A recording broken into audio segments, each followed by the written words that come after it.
Estas son 6 creepypastas que no te dejarán dormir, parte 2. Por si no habíamos tenido suficiente con la primera parte, vamos a por la segunda.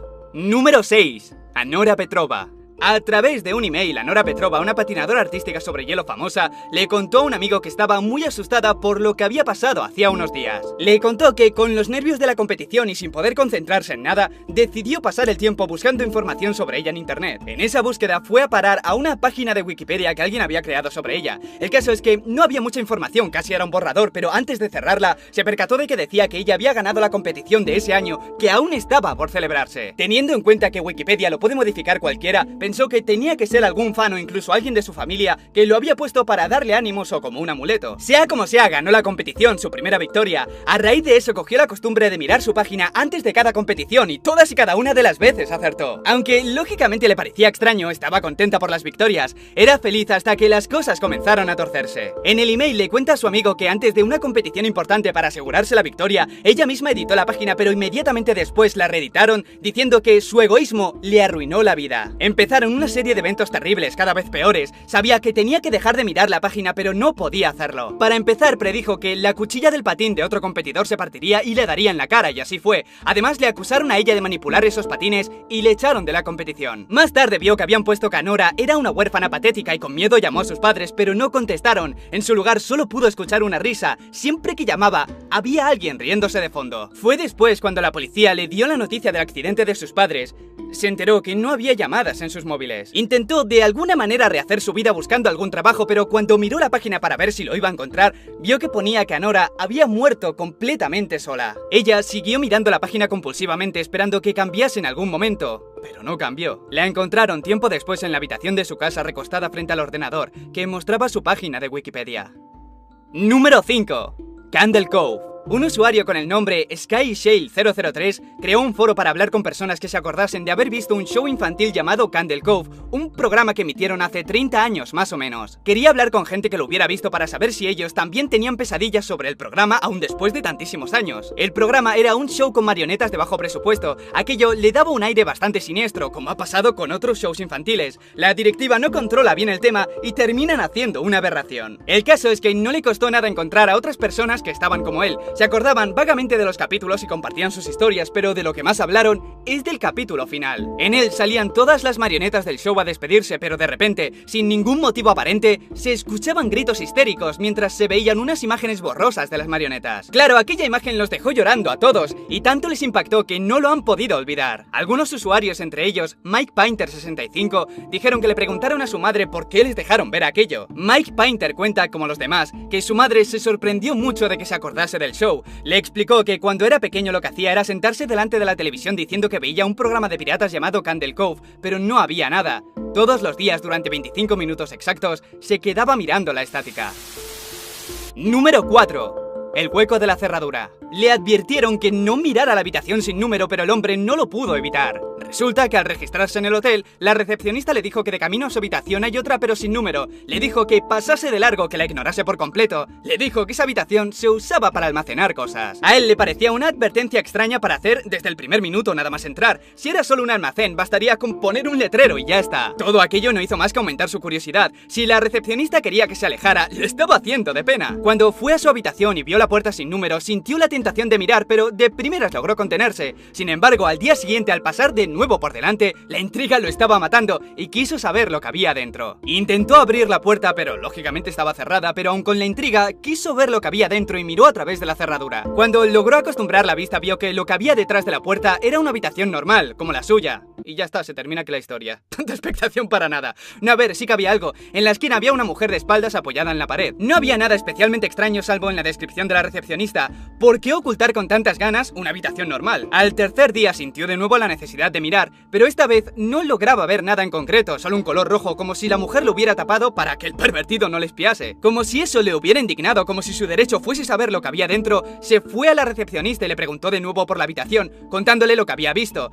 Que le había mentido, que no era un almacén. La mujer empezó a contarle que hace muchos años un hombre mató a su novia en esa habitación y desde entonces no dejan entrar a nadie porque el espíritu de la mujer se ha quedado en la habitación. La describió como una mujer muy normal, pero eso sí, tenía los ojos inyectados en sangre, rojísimos. El hombre, pensando lo que le había dicho, supo que la mujer no había tapado la cerradura, sino que le estaba mirando. Número 3.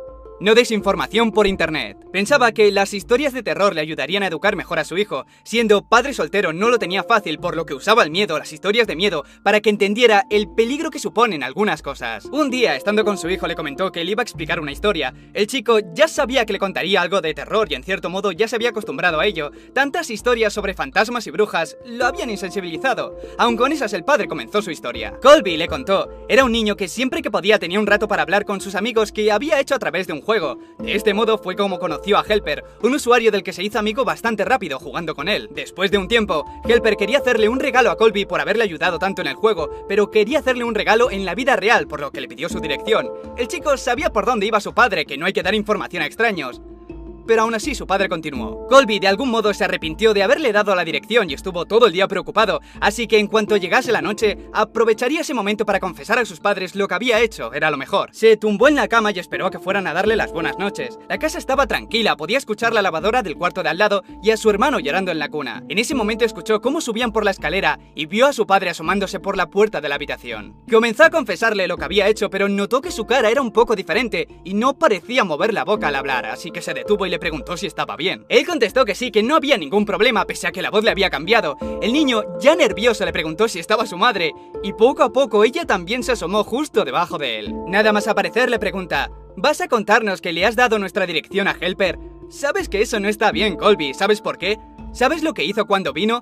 Nos mató a los dos nada más abrir la puerta. En ese momento las cabezas se balancean y ve cómo entra lentamente un hombre en su habitación y una vez dentro tira las cabezas decapitadas de sus padres y saca el cuchillo. Se lo pasó bien con Colby, no quiso matarlo rápidamente, lo fue apuñalando y cortando con el cuidado de no dar en puntos vitales, lo alargó más de una hora. Cuando se aburrió escuchó el llanto del bebé en la otra habitación y pensó que ya que estaba también lo mataría.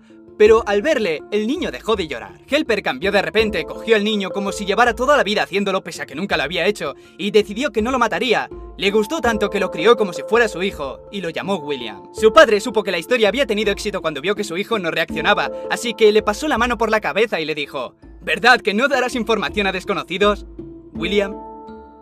Número 2. La casa sin fin. Cerca del vecindario hay una casa abandonada que es conocida como la Casa Sin Fin. Los chicos la llaman así porque ninguno de ellos ha tenido el valor de recorrerla entera, de llegar hasta el final. Aquí es cuando empieza la historia de David, un chico que fue retado a atravesar la casa. Si lo conseguía le prometieron $500. No estaba nada mal para solo tener que cruzar la casa de lado a lado, era bastante dinero. No era especialmente valiente, pero esos 500 eran muy jugosos y total, solo era una casa abandonada, así que aceptó. Todos estaban listos, David entró con decisión fingida pero que nadie pudo notar. Luego esos amigos se fueron a la parte de atrás para verle salir mientras uno vigilaba la puerta central. Una vez dentro, David vio que cerca de la entrada había una habitación con el número 1. Pensó que sus amigos habían creado como una especie de pasaje del terror y él tenía que seguir los números para llegar al final. Quizá le preguntasen algo para saber si había hecho el recorrido entero. Sea como sea, se metió dentro de la habitación número 1 y nada más hacerlo no pudo evitar reír. Habían puesto una decoración de Halloween muy infantil, arañas falsas, esqueletos de plástico desproporcionados, las paredes un poco pintadas con spray. Supo que si todas las habitaciones eran iguales, sería hasta divertido. Al entrar en la habitación número 2, la cosa había mejorado bastante. En este punto había una máquina para crear humo, unas luces que daban sombras por todas partes. El tema es que cada vez que avanzaba a otra habitación lo que encontraba dentro era peor. En la 3, por ejemplo, había insectos reales por todas partes que comenzaron a atacarle. En la 4, entró en una habitación vacía completamente por no había puertas. Aquí estuvo un rato largo encontrando alguna explicación, hasta que la puerta apareció sin más. La 5 y la 6 eran también habitaciones vacías pero con una silla en el centro y un foco de luz. En la 7 se sumió en una oscuridad tan profunda que no podía ver sus manos. Sentía aún así que había alguien más en la habitación y estaba justo a su lado. Podía escuchar su respiración. Con angustia comenzó a arañar una de las paredes como si tuviera la esperanza de atravesarla y pasar a la siguiente, aunque en ese punto no pensaba en continuar el juego sino en salir de esa casa como fuera. De alguna forma consiguió encontrar la puerta y la habitación número 8 es la que le empezó a romper por dentro. Lo anterior bien podía haber sido el terror y la angustia más grande que había sentido, pero cuando vio esto, pensó que estaba loco. Era como la 5 y la 6. En mitad de la habitación vio una silla con un foco, pero en este caso había una persona sentada y no una cualquiera, sino un clon de él mismo con el número 9 escrito en el pecho. Su clon empezó a rogarle que no le hiciera daño, que sabía lo que iba a hacer. David miró por toda la habitación intentando comprender aquello de algún modo. Seguía sin entenderlo, pero vio que debajo de la silla había un cuchillo. tardó bastante en darse cuenta de que no pasaría a la siguiente habitación si no mataba a su clon, y así lo hizo. Cuando le clavó el cuchillo, la lámpara se apagó y sintió como su clon se desvanecía. Debía estar en la habitación número 9. Allí permaneció inmóvil durante horas o días, ya no estaba seguro de nada, se había abandonado completamente. Pero al final, en toda aquella negrura, pudo ver una luz por un pasillo que le guiaba por otra puerta, pero no tenía número. No tenía muchas esperanzas, pero al atravesarla, regresó de nuevo al vestíbulo. Estaba todo como antes, pero había un cartel que le felicitaba por haber llegado al final de la casa y además vio los $500 de la apuesta, por lo que supuso que sus amigos la habían dejado ahí. En un ataque de locura comenzó a reír de manera sostenida, no podía evitarlo, reía porque había logrado salir de la casa, reía porque tenía el dinero, reía por estar por fin de camino a casa y reía de forma descontrolada cuando vio que antes de entrar a su casa había un gran número 10 grabado en la puerta. Número 1. Mensajes.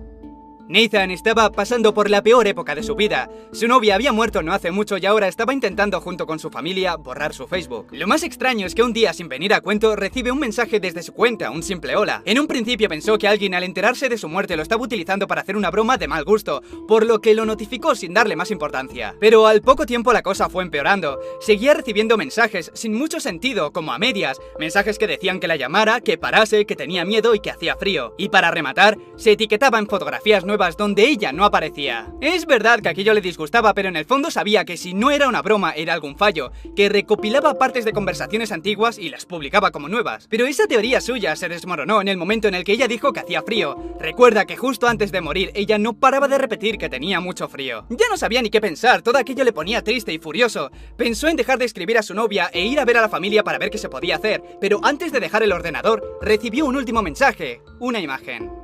Una fotografía de la habitación de Nathan vista desde la puerta justo en ese momento, estando él delante de su ordenador. Y ya sabes, si tienes ganas de más, te dejo la primera parte justo aquí, por si tienes ganas de quitarte más el sueño. Y nada más, familia, suscríbete, dale a like si te ha gustado, un besazo y hasta luego. Se me va la olla. Hasta luego, dice. ¿Cómo puede ser que una frase que llevo repitiendo 3 años la diga mal ahora? Ay... Estoy loco.